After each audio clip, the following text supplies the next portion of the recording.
In our gospel today, obviously it's all about forgiveness. And we need to really listen to this, because I think probably most of us have some problem with forgiving. Now, in the gospel, Peter was being hurt by someone, and Peter was tired of forgiving him.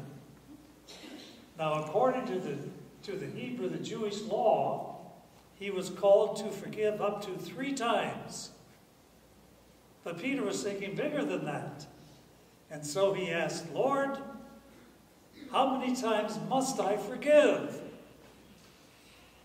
Jesus said, not 7 times, but 77 times. Remember, the Hebrew number 7 is the number of completeness. So Jesus is saying our forgiveness must go on forever. It has no limits. But that doesn't set too well with us, does it? I think by nature we tend to be more like the 3 strikes and you're out crowd, you know? Think about it. Just really think about it. Let's be very real. When someone hurts you and you bring yourself to forgive that person, I mean, that's the noble thing to do, right? But if that person comes back and hurts you again,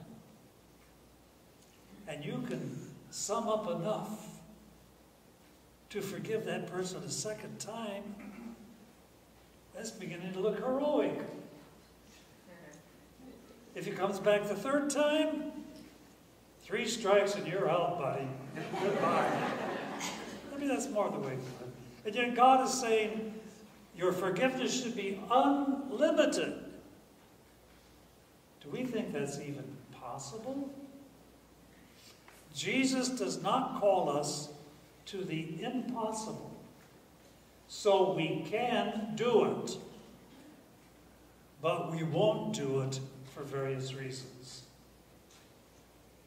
You know, how often I've heard a person say to me, I will not forgive that person because I don't want to let that person off the hook. Meaning, I want that person to realize he was wrong. I want him to know how he hurt me. But you see, forgiving does not let him off the hook.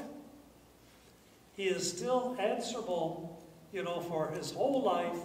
He's going to be judged by his actions. That's not up to us. But he's not off the hook. When we forgive, we actually let ourselves off the hook.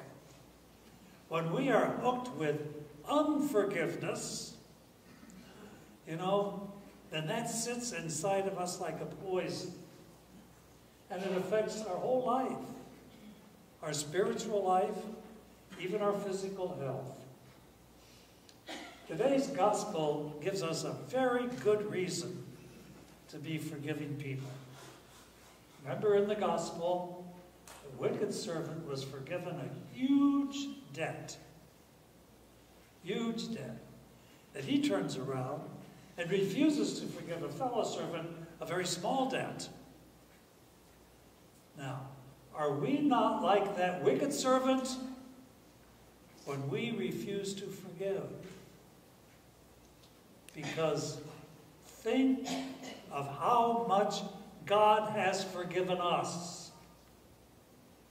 Think how many times have we needed God's forgiveness.